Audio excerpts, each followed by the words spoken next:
You've arrived at the Elwin channel, a place to get a deeper look at our different philosophies regarding life and design. Culture is a widening of the mind and of the spirit. Jawaharlal Nehru, former Prime Minister of India. Fun fact number 1. You'd be surprised to find out that ancient Korea was at one point much larger than North and South Korea together today. Who knew, right? Fun fact number 2.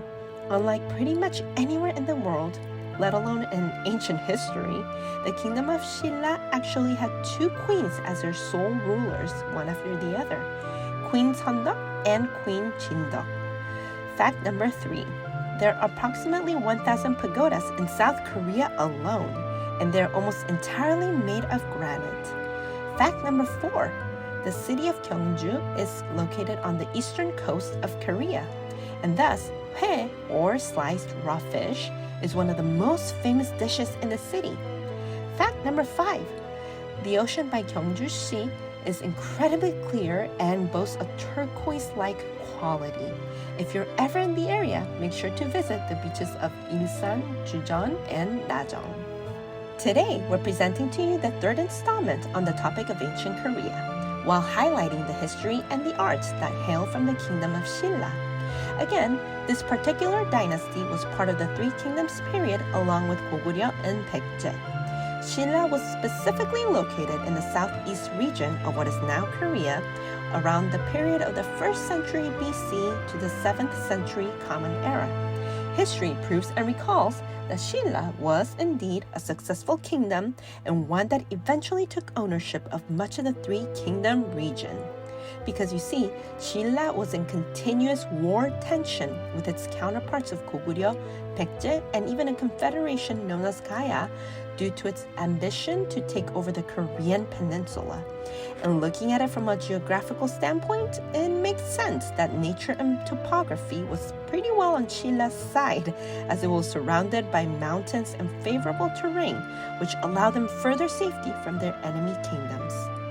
Eventually, around the year 554 Common Era in the Gwansan battle, Silla overcame their Baekje opponents, which resulted in Silla's ability to easily move closer to China, as Silla got established along the western coast near the Yellow Sea.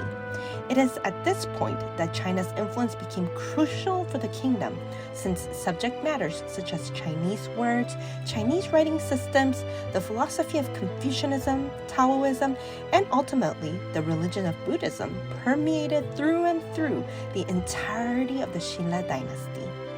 For the first time ever, Buddhism was adopted as the official state religion of ancient Korea circa 535 Common Era, but of course, not without the vigorous practice of shamanism along for the ride. Due to this partnership of sorts, quite naturally, Silla and China became enthusiastic trading allies, exchanging all types of beautiful materials, such as China's exports of silk, books, silver, tea, and much more, in exchange for Silla's horses, which were known to possess great stamina, along with gold, ginseng herbs, animal hide and leather, fancy handcrafted furniture pieces, and lo and behold, unfortunately, even slaves.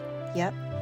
As stated earlier, the influence of shamanism and Buddhism were so strong that a good portion of Silla's art consisted of masterpieces like gold and bronze gilt crowns that featured pieces of jade stones and designs like tall trees and antlers which point to their shamanistic practices.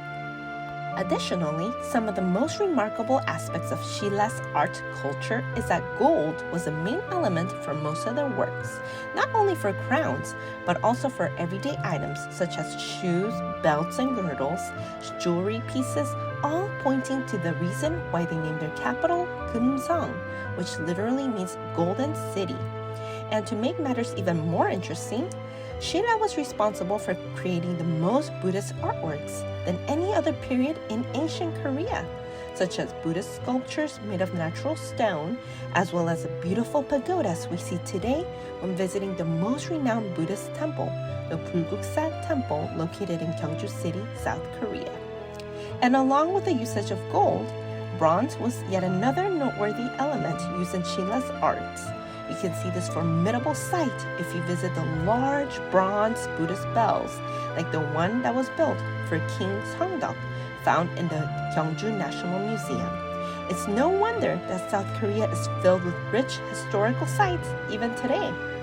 So have you visited any of these historically significant places? Which ones? Let us know in the comments down below, and please help us rise to the top by liking and subscribing to our channel.